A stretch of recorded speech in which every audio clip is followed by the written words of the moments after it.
Welcome back, episode 87, Tell It Right podcast. I am your host, Mike. This is also your host, Jared. We are the podcast that doesn't quit. Welcome back. How we all doing today? Jared, how you doing? I'm doing good. Tell It Right podcast. You'd be like those weirdos on TikTok that are like, you can just watch us sleep and shit. And it's weirder now than it was years ago, okay? You know, and by the way, www.tellitRightPodcast.com. Get your merch, get your fucking updates. But anyways, back to the TikTok thing. So, like, a few years ago, during COVID, once I really got into TikTok, right? I started getting these ones from the Asian people, all right? Yeah. And the Asian people had it, weird. It's weird all around. They all had their own, bedroom, and it was, one person, and, they had, all these, these light-up boards that were, somehow connected to the, the gifts that are given. Mm-hmm. And then, sirens would go off and stuff, and then they would do that. And then you'd start seeing American people kind of do that kind of same thing, but then you started seeing, couples doing it, yeah. And just in their regular bed, not they didn't really have the other trinkets or anything to go with it. Mm-hmm. Mm-hmm. But then there was this one couple, they're a gaming couple, and they put fucking cameras everywhere in their apartment. That was fucking weird. They had one on the ceiling so you could watch them sleep. They had them in their kitchens, their living rooms, but they would always joke around oh, we got them in the bathroom too. You know, if you see this as live, come check out. We might be in the bathroom. You don't know what you're gonna see. Yeah, what? Jesus Christ, how are you not getting flagged? Yeah, dude, that shit's weird, man. 24/7 broadcasting. That's the Truman Show shit with Jim Carrey. It's been a long time since I've seen that movie, but that's a pretty good movie. Tell It Right podcast. Speaking of the Truman Show and shit, remember when we were talking about, I was talking about my manifesting. I'm just bringing this up right now because I just saw something. Okay. Hold on. Okay. This is freaking me the fuck out. Okay. All right, people. Jared's breaking down right now. Mental breakdown here. The other night, you and I were talking about how you watch The Lost Boys. Yeah. And we talked about that in the last podcast and whatnot, and then I was talking about how they jumped off the bridge and, fell off the bridge and all this and that, right? Oh, yeah. So then I was thinking about, other movies, and I was kind of getting them mixed up because I was like, the bridge. What was that one with all the kids? It was actually a Stephen... hold on. Let me get my mind straight because this freaked me out. Okay. Wow, I'm lost. Okay, what's that movie? It's got Arizona guy. Hold on. Arizona guy. What's fucking going on here? Jesus Christ. Jared's brain is broken right now. Let's give him a second. He's going to figure it out. I'm thinking of a movie. Anyways, so... It's a charade game. I'm thinking of a movie. 2 syllables. Okay, so I was thinking about Arizona and Man. The kids, and yeah. So there's one movie. Is it Stand By Me? Yeah, with Will Wheaton. Yeah, and it's got Jerry, whatever. Will Wheaton. Anyways, Wheaton. So then I was thinking about that movie with Macaulay Culkin, and he gets stung by a bunch of bees, My Girl or whatever. Yeah. And I was like, oh yeah, that movie too. So this was a couple days later. Dude, okay. A thing just popped up on my Facebook feed of an AI-generated Macaulay Culkin getting stung by a bunch of bees. So fucking random. There's no way, it's not the season for fucking Macaulay Culkin and bees. Why is this showing up right now?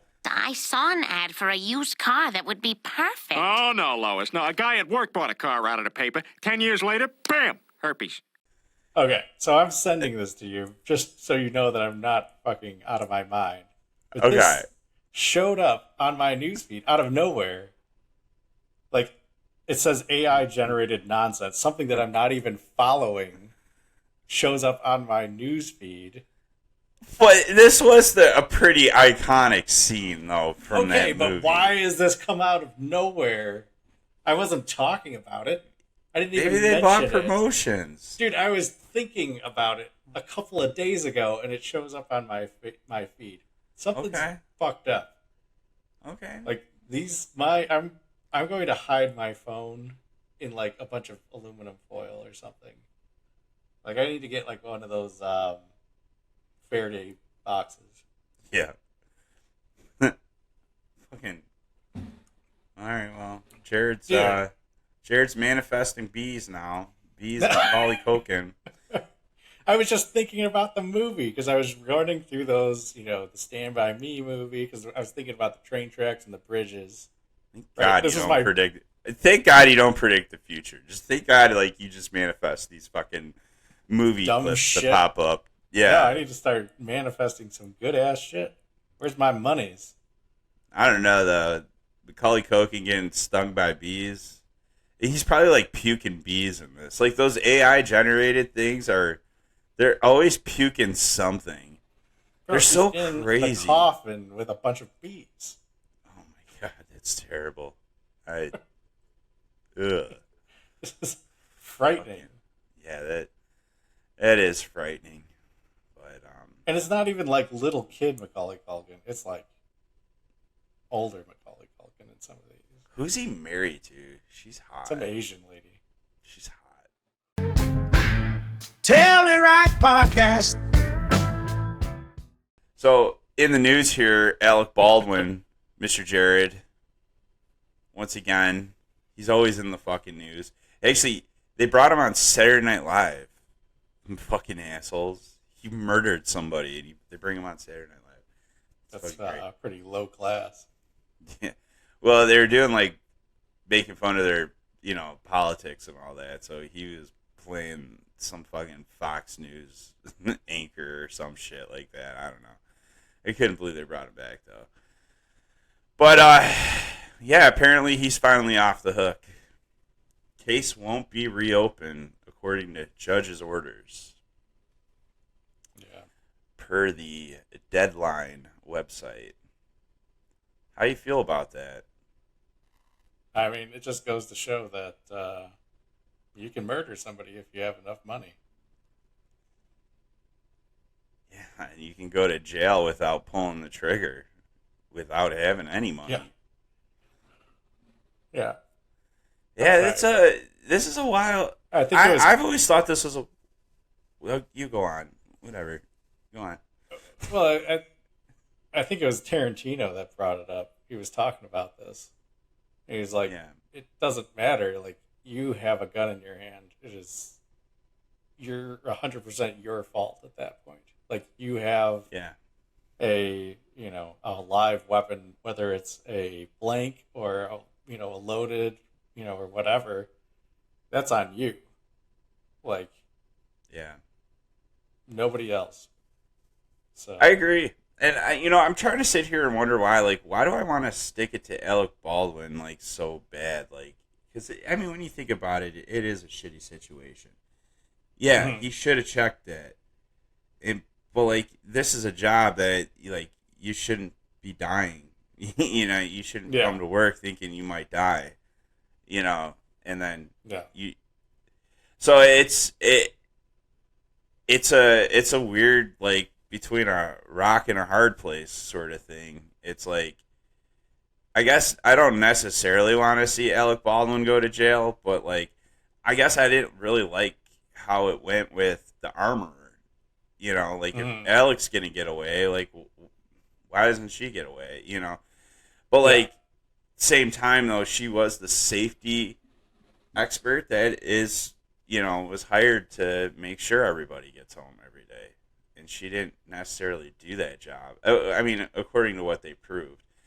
her legal team still thinks there's more to this, but I don't know. I mean, I followed that case pretty close, and I mean, she just, like, my thing with her was, like, she just wasn't qualified for the job. She shouldn't have been hired for it. And if she wasn't, this probably wouldn't have happened. But she did, so she's got to bear the consequence for this, you know. So that's where I'm at. I feel bad because it's like she got in, and this is why, like, it's not necessarily cool to hire people because of their fucking name. You know, she was Del Reed was the guy's name. Yeah.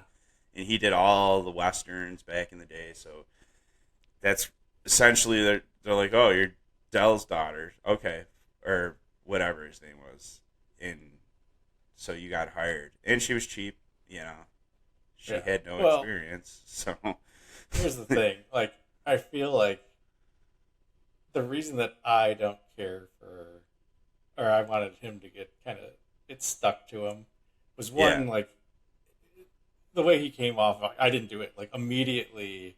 I didn't do it. I didn't pull the trigger. I didn't do this and that. Like, go fuck yourself, guy. Like, you did it. Okay. And you're trying to come out and, like, that was, like, strike one. Two, and correct me if I'm wrong, was he not a producer on this?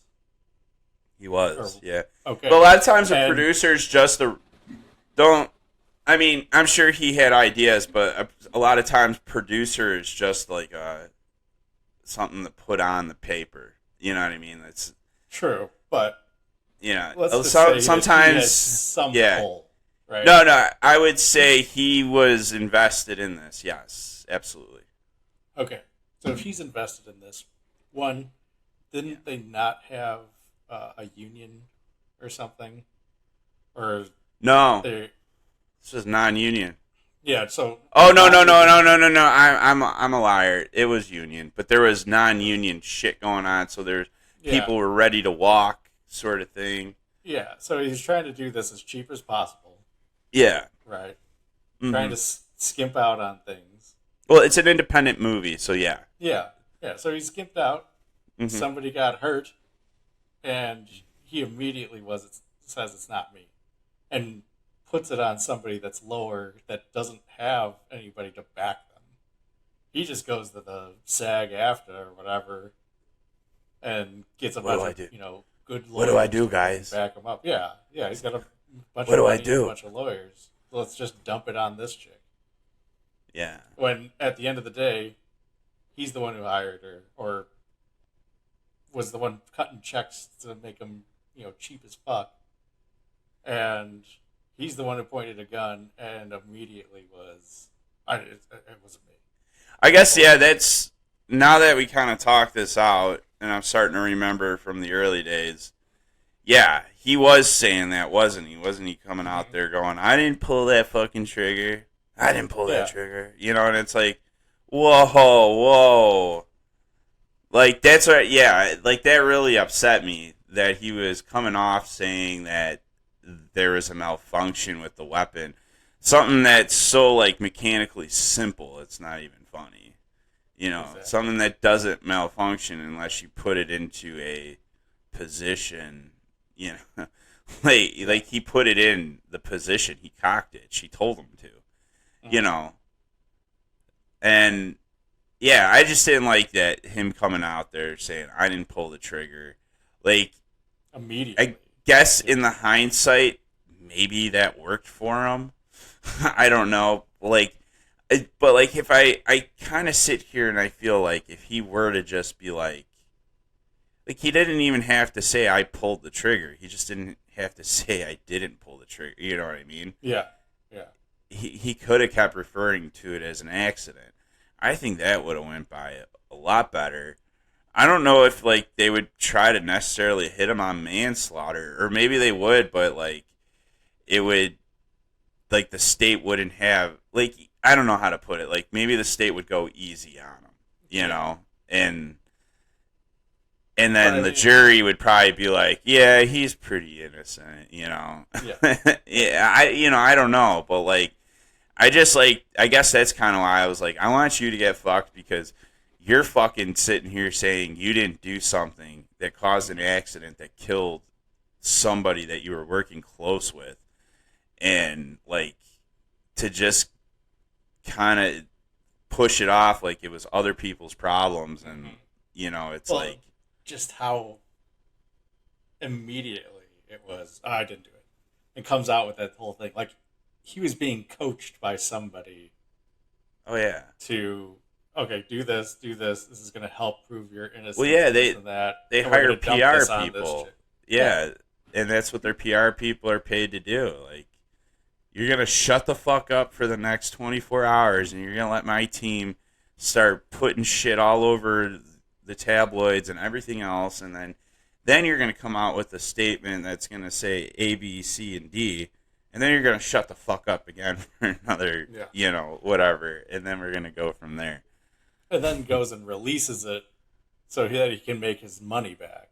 Because heaven forbid you'd have to scrap a project because somebody died. Well, that was like the next thing I wanted to bring up with this. It's a tribute. Well, hold on. Yourself. No, I mean, she, honestly though, like, the woman wanted to make this movie, She is the one, let's put it this way. Yeah, at the end of the day though, no. She was somebody that was also invested in this. She wasn't. She wanted this movie to be made, and she's the one that told Alec to pull those triggers. Think about that. We don't talk about that a lot. We talk about Alec pulling the trigger, but she did tell him to pull the trigger. It was still his job. Last time she did something stupid like that, No, but I'm saying though, like, she was just as much to blame with this too, because like in Hollywood, you don't stand in front of a gun when the trigger's pulled. There are rules about where that gun is aimed and where that's looking at.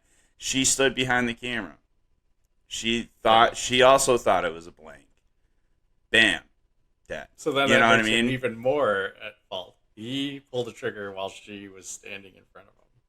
Yeah, well, no, I mean she's also in fault too. Yeah, exactly. Better too. Well, no, I don't my point. Want to pull the trigger. Yeah, but my point to it is like, there's many people at fault with this. Alec pulled the trigger. He killed the people. She told him to pull the trigger.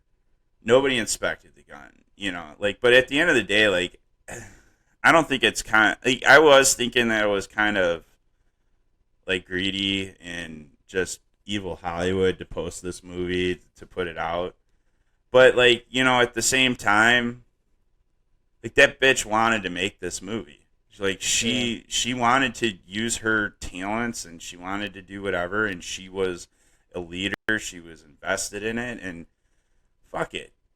Do it. I kind of want to see it. I just, I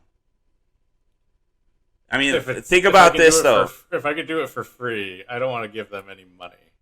But what about The Crow, though? Like, that guy killed, too. And, he didn't go to jail. But that was a freak accident. I mean... Because that was the pressure and the wadding and whatnot from a dummy blank. Yeah. That ended up becoming a projectile. Like, nobody would have known that was supposed to happen. Yeah. You know what I mean? With any gun. It's just unpredictable. Right. This isn't, I checked my gun, there's a live round in it, and then I'm going to point it at somebody and shoot. Yeah, I mean, like, you could go at this any different way. You can go straight on Alec, you can go straight on, what's her face, Gutierrez, Reed, Hannah G. You could go after her, like, that route, and you could actually argue, the Helena Hutchinson route, Yeah. Purposely putting yourself in the wrong spot and giving an order to do something with just being ignorant to thinking that everything's all right, as well. And then, yeah, I mean, it all comes together, honest to God. But, like, at the end of the day, that's what I'm getting at. Like, that's why Alec stopped saying you didn't pull the fucking trigger, all that shit. Like, because, like, at the end of the day, it was, like, a joint effort of why this happened. But, like, at the same time, when you could start fucking sitting there saying you didn't pull the trigger.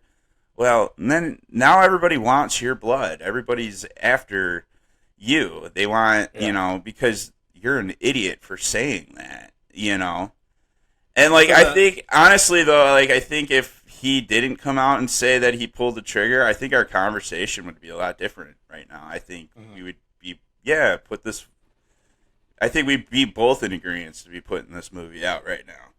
You know what I mean? So then, but by that standard, then, if there's that many people with that many, issues with what's been going on, then if one is guilty, then they're all guilty by default, is how it should be.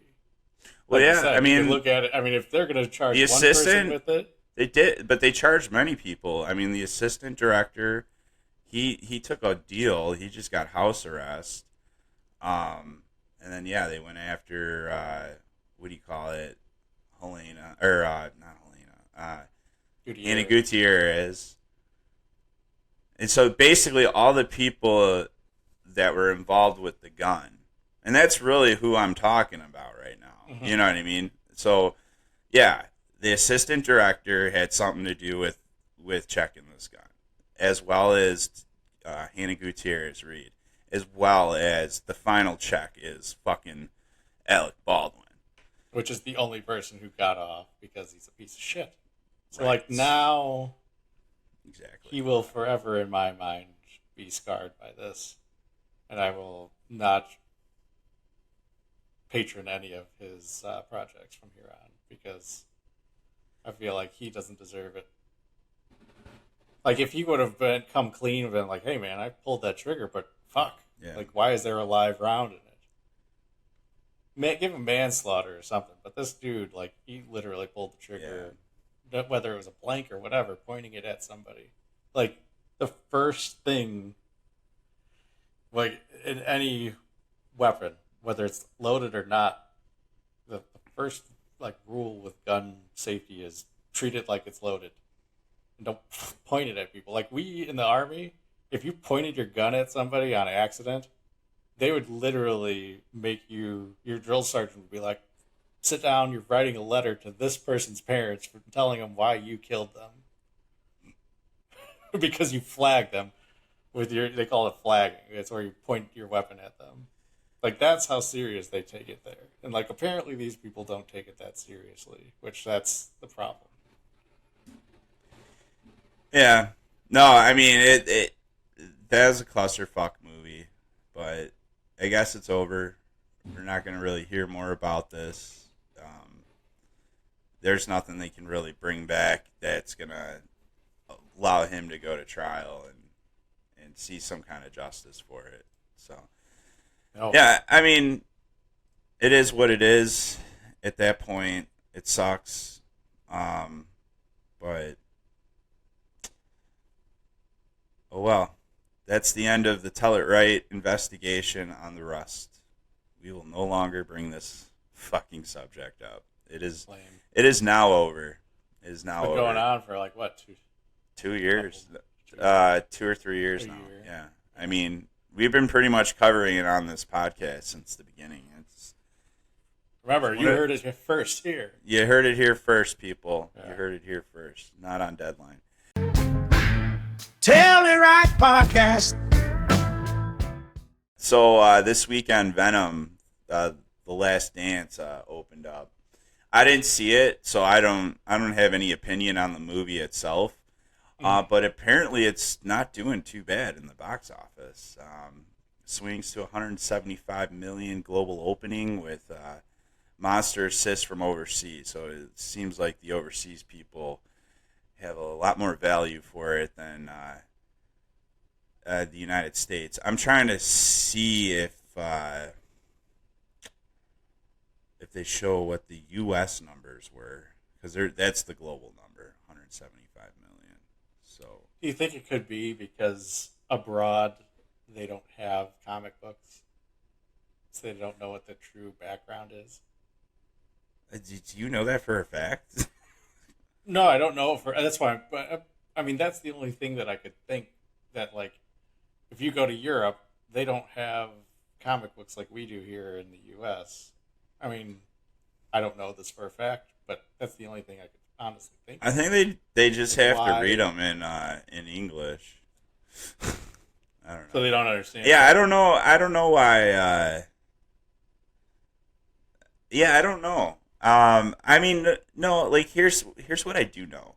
Like, Europe has this trend of like getting like really into like old TV shows that were once popular, like in the United States. Okay. So like, I don't know. I think not too long ago, Quantum Leap was like a huge one, like the Scott Bakula version. And so like Okay. everybody would like, it was like the trend. Everybody would, probably be up on a streaming service, and then like people get really into it, start having Comic Cons over it, stuff like that. Like that's what I've like kind of like. So they're kind of like, I don't know. It's like they kind of get into our past, like our pop culture in a way. I don't know how to put it. It's like they're behind, but they're not. Because I mean, they're obviously seeing the new shit that comes out, but they really get into like the old '80s stuff or like the old '90s stuff, and like it was never popular when it came out at the time, but then like now they get their hands on it, and it's just like it spreads like fucking wildfire, and then there's just all like fucking nerds about whatever it is, like Quantum Leap, Scott Bakula. I'm retarded? You think that he's part vampire and just Scott Bakula? just change one letter of his Yeah. name to make it like not too obvious. Wait, did he really go by his vampire name? Ferratu? Why didn't he be like, Ferratu. dude, be like Jack Anderson or something like that? Guys, note for the future, never use your vampire names. Or something like that. Like, do you think that, he's I am like Scott Bakula, Bakula. but it was Dracula, Scott Dracula. And then he's just It's like that's his stage name. Like that's not even his. It's like you find out it's not his real name, and like the story behind it is he was calling himself Scott Dracula, and everybody's just like, you're a faggot, and then he's like, all right, I'll change the D to a B, and it sounds cool or something. Yeah. And then actually, I want to see that movie again. I haven't seen that in years. The football movie he plays in, I forget what he's like. It's like Texas A&M he plays at. Unnecessary Roughness, and then Kathy Ireland plays in that one. That's what I like about movies, because they are like a universe. Like it's like a parallel universe. So you watch a movie like that, and you see Kathy Ireland back in the day, But that's who she is in that universe, 24/7, and will be for the rest of her life. That's so you guys know. But anyways, back to Venom here, The Last Dance. So U.S. numbers were, oh shit, I think 27 million. Yeah. Oh no, 27 million from international office. So what was it, like 130 million or something like that? 140 million? Or no, 130 million. Because it was, I don't know. I don't know either. It was 175 million total. So I thought I just had this. Yeah, I don't know. It did pretty good. That's all I'm getting at. I don't even know the plot on this movie here. Honestly, I think a lot of these Venom movies are just Sony trying to get out as many as they can before they lose the rights to all this shit. Probably. Like, they're like, just put something together and let's make a movie. Yeah, I did watch the Carnage movie. Yeah, That was bad. I like one better. I don't know. I am not too big on the Dr. Hyde and Jekyll, Mm-hmm. storyline. I would like it better if Tom Hardy was just Venom. Like, he just had control of the symbiote. And, like, I wish the symbiote part, like, I wish Venom wasn't, like, its own thing. Like, I wish it was, like, I wish they were, like, this two things working together, but, like, more or less, like, not like this thing that has its own fucking personality and does its own thing. Mm-hmm. But I guess that is the story. I don't know. I was trying to read up some cliff notes on, like, in the comics about Venom. And basically what they said is he essentially starts off evil, but because he's trying to take out Spider-Man. And actually, I don't know if you noticed this, but if you watch the Venom movies, he does not have the spider on him. Which, like, that's depicted, that, like, if you think of Venom, if you see pictures or cartoons of them, they all have the spider symbol on them. It's never just a plain take body. a step back here. It's copyright. What? It's copyright. You can't that's have a good Spider-Man. Well, no, I thought Sony owned Spider-Man. No, they gave that up. Oh, did they? Yeah, they said that, like, that's it. Like, you're done. Okay. Because they own, like, now if you go to, like, Disney Plus, you can watch the Spider-Man and Venom movies.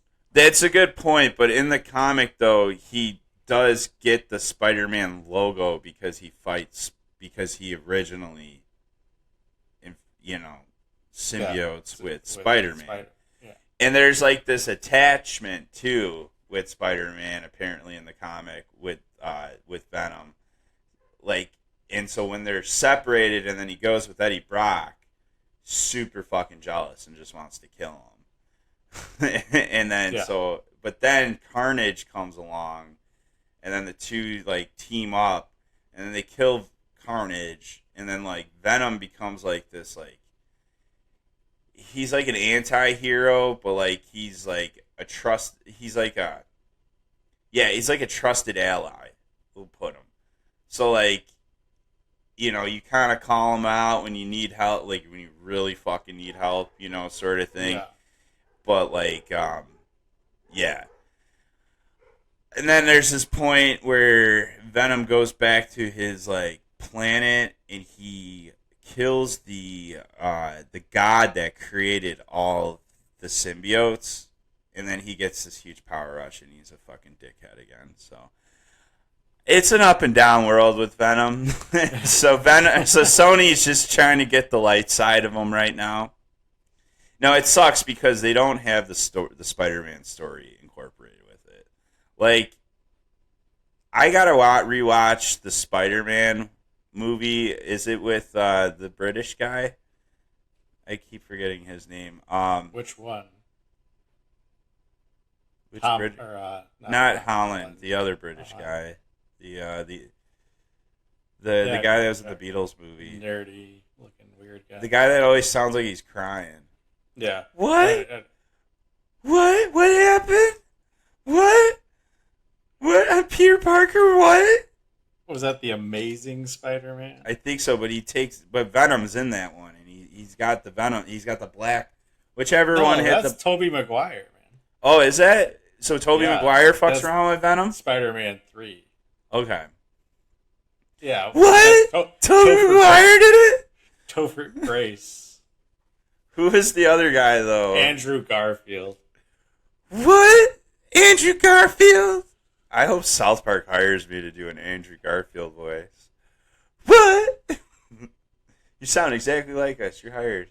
He was the emo Spider-Man. Yeah. He was the one, that he just always looked like he was crying. Yeah, that's the only thing with the Venom movie. Like, like, that's what sucks when you don't have rights, because you can't make continuity. you know. Mm-hmm. I don't want to hear your character development thing because it's not. I don't think that plays a factor here. No, you could do anything you want with this guy, but the problem is just they don't. I don't like how it's like the good guy thing, and like my biggest pet peeve of the whole, just the Venom series, like from the first one to the last. However, I hate that Tom Hardy plays like he's an idiot. You know what I mean? Like, I get that he's kind of like losing his mind a little bit, but he doesn't. Yeah, I don't think he's an idiot. Comes out dumb. This guy had like a TV show. You know what I mean? Like, he's like on the run. Yeah, but he was a successful person to begin with, and then all of a sudden just like goes nuts. And I get the idea that like something took over your body, you're gonna go crazy, right, for a period of time. But then if they're symbiotes and they're learning to live together, that goes away, and he does like just like the dialogue and everything. And I get that he had to kind of talk to himself because realistically, it's literally him talking to himself while he's acting. Yeah, you know, maybe they have somebody yelling dialogue in the background at him, but probably but you know, no, I get what you're saying. Being that kind of actor, like, I don't know, that would just be kind of fucking weird. Just acting, trying to play that part, but I don't like how it was. He just seemed stupid. I don't know. Like, he just wasn't straight. Like, he couldn't make a decision for himself. Yeah, I guess you're right. It just, like, they kind of lightly put it that he lost everything. Like, I guess at the end of the first one, like, he doesn't get the girl back. No, but like, she still breaks up with him. He's kind of on the straight and narrow. Like, he's getting his shit back together by the end of it in the first one. Yeah. And even in the second one, kind of. But then, like, him. Well, the second one, he becomes like a private investigator or something. Yeah. Which is weird. They didn't really explain it. They just, like, fucking Donnie Wahlberg calls him up and goes, "Hey man, me and the new kids on the block, we got some fucking shit going on. We need you to talk to Carnage. He wants to fucking talk to you." Or not even Carnage. I forget what his fucking name was. It was Woody Harrelson. Like Woody Cassidy or something like that. Woody Harrelson was just old. Like, but they need to come up with better people too. Like, I like Tom Hardy. He's a good actor. I don't think that this was. Well, however, the director made this and like told him how to act. You know, like, this is how we're going to have this character be, and this and that. I don't think they went the right direction. But then, like, having cameo spots, like, Woody Harrelson was in it. It's like, what the fuck? And then, like, whoever that lady was, that it was his girlfriend. Yeah. Again, you just had no care. Like, you don't care for any of these characters. You know what I mean? I don't like any of them specifically. Like, out of any of them, I want to see Venom the most, and you get like the 10 minutes of that. You know, it's like Beetlejuice. In the movie Beetlejuice, that what's his face had 17 minutes of screen time. The first one, but that's who you want to see, and that's what you're expecting. Yeah. You know. Well, otherwise, this new movie's doing good. I'm abroad. It's doing good abroad. No, it's doing good here too. It looked like it wasn't the most of the money came from the U.S. It wasn't. It's just that what happened abroad really helped. So, but yeah, I think I'm gonna check it out though. I mean, I've already seen the first two, so we'll see if they do better. They keep putting different directors on this, so there might be an issue with the continuity. You know what I mean? Tell It Right Podcast. But on another note, I've been on this. So Jared, I've been on this like fucking craze. So you want to get back to good movies? Wes Anderson, I think he makes some of the best movies. Now, it's kind of like Frasier, kind of like, that intellectual. You don't have to be smart to get it, but like you kind of like doing this fucking kitchen whisper Frasier bullshit. But no, it's like maybe Frasier's a bad way of explaining it. It's just like this weird, quirky way of making movies, but it's pretty brilliant what the guy fucking does. And I don't know, he's made all these movies now, all these years now. So the reason why I've gotten so intrigued in this lately is, for one, I remember as a kid, like maybe high school, I think, or around '98. Okay, that's when the movie Rushmore came out. That's a movie he made. And so when I first saw that, I always thought that was like a weird trailer. But then years went by, and then his other movies came out. So I think like the Royal Tenenbaums was like the next one, big one that came out. And I remember seeing that trailer, and I'm like, man, that is just god-awful goofy and intriguing. And then later on, the Grand Budapest Hotel trailer gets released. And again, I'm like, man, this guy is a weird director. And like, I've never in the past have, taken myself to go see one of these movies. You know what I mean? And then finally, it was like last summer, Asteroid City came out. And I'm like, you know what? Fuck it. I'm going to go see it. And so Asteroid City was a really weird movie, a really quirky movie. And like, what was interesting, what he did is he like took like theater and cinema and like put it together. So it's like he recorded it's like parts of the movie, they pretended like they were on a theater stage, and like sets are moving around as the camera's moving in and stuff like that. So it's not like just a movie that's looking at a stage. It's like a camera that is objectively like interacting with a theater stage and like moving with the scene and all that. It's crazy how he did it. It's very interesting, and but I feel like it's kind of hard to follow sometimes, so you kind of just got to really pay attention in the movie. So that kind of sucks. Sometimes you just kind of want to watch a movie and you want them to kind of just spoon feed it to you, but like these ones you kind of got to be a little on your tippy toes. So after watching Asteroid City, like, found that to be really interesting and just quirky and weird, and like I'm like, I got to see more of these movies. So but I didn't really watch any of them until, what was it, 2 weeks ago, when you put a movie list together, and one of the movies you had on there was the Grand Budapest Hotel. And so I was like, you know what? I'm going to fucking watch that. If Jared's going to fucking watch that, I'm going to fucking watch that, So I watched that movie, and it was kind of similar to Asteroid City, but it didn't have like exactly like that theater aspect. Like, they did it in these weird ways. I don't know. It's like you kind of got to watch the movie. Like, the sets are just like moving in some parts. Like when they're telling a story, like in Grand Budapest Hotel, when he's like telling like a story that kind of has a voiceover to it, that's kind of like all of a sudden like the set will break apart, and then like a new set will come in all around the actor while they're standing there, like it is a theater. But then there's parts of the movie where it's just like it's not on a set, it's on a location, and they're walking through somewhere.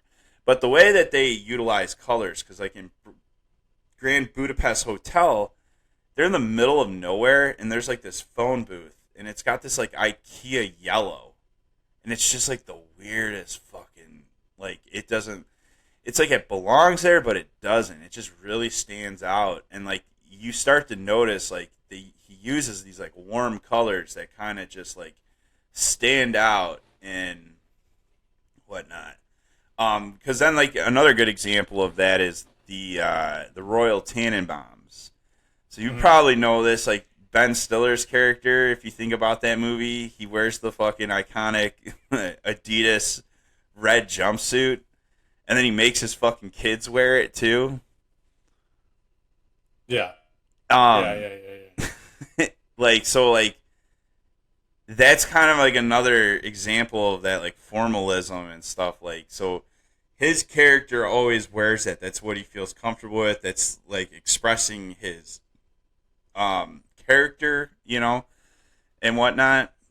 And then it's funny at the end because, spoiler alert, there's a death, and he's wearing fucking a black Adidas jumpsuit to signify he's sad now. So, like, there's a lot of weird shit like that. But what I will the only one that stands out to me that I've watched, and I was, again, it was one that I was like put it on because I've seen it, and I've just never got into it. But it was the Life Aquatic with Steve Zissou or whatever. What's that? It's called The Life Aquatic with Steve Zissou. It's like it's Bill Murray, and they're on like this boat, and he's trying to go after a shark. Oh, I didn't see that one. Like his wife or something, but it's got all those same people from all the movies that he does. Yeah, but it's a weird fucking movie too. Yeah. Okay, so you've seen a Wes Anderson production that it looks. Yeah, like. I mean, I've seen some of them, but it's just, again, it's like you have to sit there and like pay attention, and then you're like, fuck, I didn't really think this movie was gonna be like this. Like, I would just. I wasn't trying to watch a Christopher Nolan movie. I thought it was going to be a comedy, which it is, but it's like, again, you have to like pay attention to what's going on. It's that dry comedy. Yeah. Yeah. What's interesting it's like comedy over in England, but it's an American that does all this. He's from Texas. I looked that up earlier today. That's why I think you see a lot of Owen and Luke Wilson in his movies. I think they grew up together, or they took classes together, or something, or like they know each other from growing up. I think so. I think that's why they're always playing in those movies. But yeah, I forget. Bill Murray played in like almost all of these. He played in Rushmore, which was the first of all of them. He plays the weird boyfriend in Royal Tenenbaums. He plays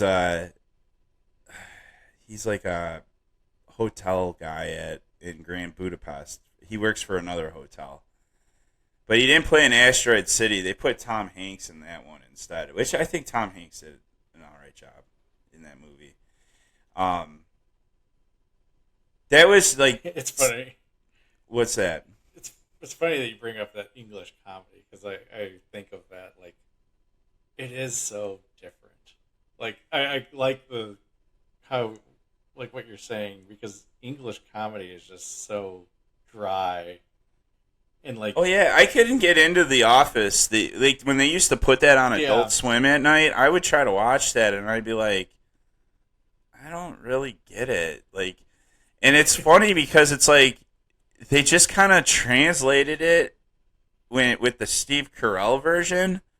It's like, all right, we got to translate this from English to English. You know what I mean? Like, and so, like, I feel like, because when I've gone back, I'm like, all right, like, this is essentially the same episode as the first episode. But, like, it's just, like, I like Ricky Gervais, actually. I think he's fucking hilarious. Don't get me wrong. Like, but, like, that show, I just bored the fuck out of me. It's so the comedy, like, I don't know if it's the delivery or like just what they consider to be funny, but it's just not the same as like the U.S. standard. Another show is the IT Crowd. That used to be on Netflix, and I remember I popped that on, just give it a fucking whirl, and I was like, I had no opinion or no feeling towards it. It was just like, it was substance that was on in the background is really all it was. Now there is one I want to take or check out, because I keep seeing this clip on fucking TikTok, and it's like, hey, this is Clem Fandango. We're going to need you to do that one more time or whatever. It's that Matt Berry guy, that British comedian actor guy. He's pretty funny. I mean, I got my first whiff of him from Community. He played a grifter, a teacher that was teaching grifting. The guy from What We Do in the Shadows. Yeah. Well, there's this show called like Tower of London or something like that, or I forget. It sounds like it's like a Toast of London. Yeah, Toast of London. It sounds like it's a Saturday Night Live thing that they do out there, and he's like the main guy. It's just a bunch of sketches. Like I seen one, like they did like a best of, like, I guess one of the sketches he does a lot is he's this guy that comes up to women that look like they're struggling and they need help, like lifting something heavy, and then he'll help, and then he'll ask if they have like a husband or a boyfriend, and then they'll be like, yeah. And like, well, one of them, he's holding a fucking fish tank with fish in it, and he just goes, oh, okay, fucking drops it and walks away. I've seen this. So I want to kind of check that out. Maybe there can be some salvation for British humor, but I don't know. Because I can't get into Monty Python either. Like, a lot of people like Monty Python, and that's another one that kind of bores me. I don't exactly get it, you know. It's weird. Like that Monty Python's even weirder, but yeah. The one that I got hooked on, but then I watched other episodes, was The Mighty Boosh, which that's where that character Old Greg comes from. Yeah. And it's a English comedian troupe, they call it, or like comic troupe. And they had a show, but it was in like the early 2000s and whatnot. And like I've watched, like Old Greg, I love that one skit. It's ridiculous. Yeah. But I've watched other stuff that they've made, and that's just like, this isn't funny. Like, you had one, it's like a one-hit wonder. Like, I guess, I mean, they didn't really go very far. They were only on for like 3 or 4 years with this show, with like 6 episodes a season. But it reminds me of like Mr. Bean. Okay, you know that Mr. Bean only had like 10 episodes? I feel like that show is on forever. Oh my God. Yeah, dude. I just remember as a kid, like when we first got HBO, like, I don't know, first or second grade, that's all that was, like, Mr. Bean, special, blah, blah, blah. Like, yeah, like, just something that, like, they obviously didn't produce a lot of it, but it just became a hit, syndicated. There's like, 10 episodes. Yeah, 10 episodes. There was only one season of Mr. Bean. Oh my God. God. They had a cartoon. Dude, Community made fun of this. Okay, so Abed, the character Abed in Community is obsessed with, not the Real Housewives, but what was that show on ABC? It was something Housewives of, what was that show? Hold on. Is it not Dangerous Housewives? I don't know. Let me see. I'm pulling it. Not American House. No. Oh, dude. Why can't I? What's that chick's name? Hold on. I think she played in Charmed. Let's go. Let's start there. We go to Charmed. Was it Alyssa Milano?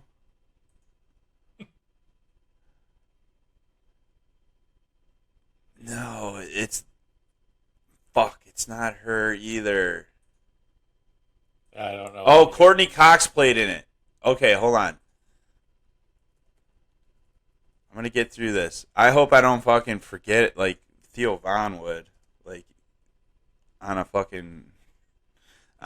here, and then like, all right, why did we do all this work? Oh, I totally forgot. Cougar Town. Okay, it had nothing to do with... Okay, so Cougar Town was the show Abed fucking loved, okay? Well, Cougar Town, for whatever reason, finally hit its season finale. And so Abed was freaking out that he'd have nothing else to watch anymore. Like, this is all he watched. Yeah. Even though Abed was this movie fanatic, TV show fanatic, like, he, like, was just a database of everything. But anyway, so he's freaking out. So Britta, the character Britta, finds a TV show for him, but it's some British fucking version of Cougar Town. Oh, Okay. and so he's like, oh, okay, perfect. So he's watching it, and then it's like the last episode. Like, now, again, it was like only like 4 or 5 episodes. It was one season. And so all of a sudden he's like, Britta, something's wrong here. And like at the end of this show, everybody just drinks like a fucking Kool-Aid and fucking dies. And then it's just the end or something.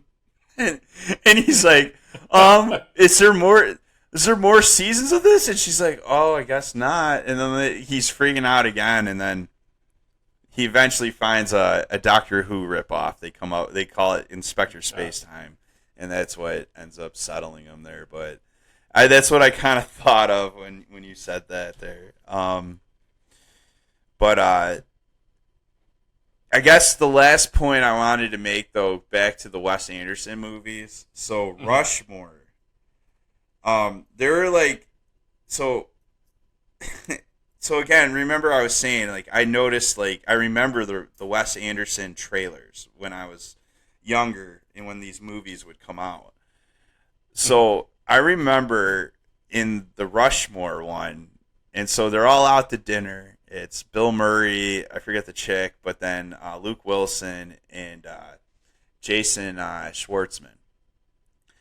And and Jason Schwartzman's giving Luke Wilson a hard time about what he's wearing out to dinner, and he's like, "Oh, sorry, I was at work. I'm just sorry." Or he's like, "Sorry, I'm in my OR scrubs. I just left from work," because he's like a doctor or whatever. And then like fucking Jason Schwartzman goes, "Oh, are they?" Like, I don't know why that like stuck with me, but I'm like, that is the dumbest fucking line ever. But like, I don't know, 15 years later, here I am watching the movie, like waiting for that scene to happen and shit. But there was a revelation in this movie, dude, while watching it. So, you familiar with Fall Out Boy? Yeah. I mean, You remember that song, Tell That Mick He Just Made My List of Things to Do Today? no, I don't know that song offhand. No, but that's the name of a song. Yeah. It's okay. like some long drawn out, like, kind of wondering, yeah. where did you come up with a song name like that? Dude, I'm watching this movie. Jason Schwartzman, who plays this 15-year-old that's in love with like a 20-something-year-old teacher that doesn't want anything to do with him. And like, I don't know, there's some like Irish kid at the school Rushmore, and someone goes, "Oh, so-and-so said this and that," and all of a sudden he goes, "Tell that Mick he just made my list of things to do today." And dude, like, it was the craziest thing. I heard that and I just screamed out, "Fall Out Boy!" Like, there was no thought. It just was like, I saw the album cover right in front of my eyes as soon as he said it. I'm just like, "Fall Out Boy!" My wife's like, "What?" I'm like, that was the fucking song, dude. They took that line and made it into a song. I don't even think the song has anything to do with the name of it. But no, I thought that was pretty fucking cool, you know. So Wes Anderson, man, they're goofy movies. Yeah, I'm gonna check out Life Aquatic with Steve Zissou. Zissou or whatever. Yeah, It looks like they're trying to spell Missouri, but without the M and like R's and shit. Like, they need some more letters, and they just put like a fucking Z in there. I don't even think he's. Yeah, I don't know. There were a few others. There's actually one on Netflix. I watched yesterday. That one, I don't know. That one was a little like, so again, you got to really pay attention to his movies. Mm-hmm. That one was really fast. It's only a 40-minute movie. It's based on a short story by Roald Dahl, the guy that made like Willy Wonka and the Chocolate Factory and all that shit. Okay. It's about a guy who gambles.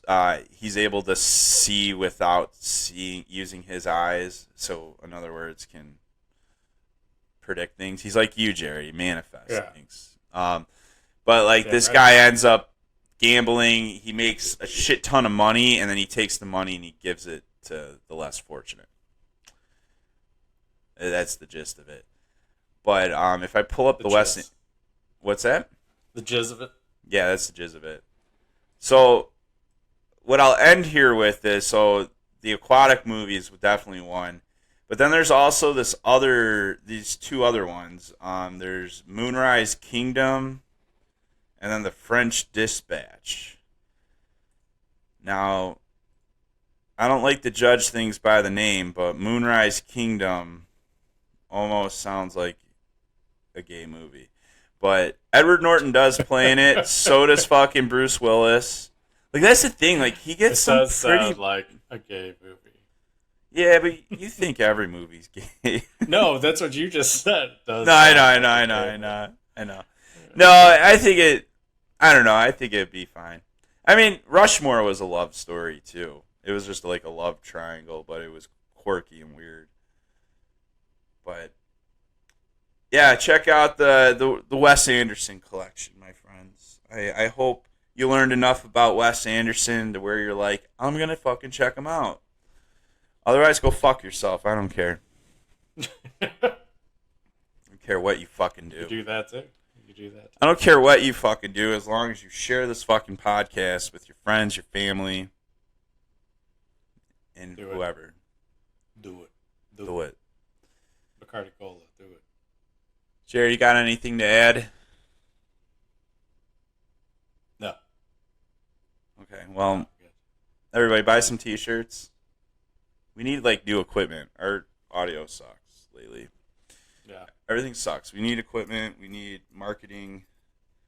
Actually, we don't need marketing. You can just share it. If you just share it for us, and then, like, 100 people share it, and then, like, 100 more people share it, we'll be in business. But Then we're all good. We're all gravy, baby.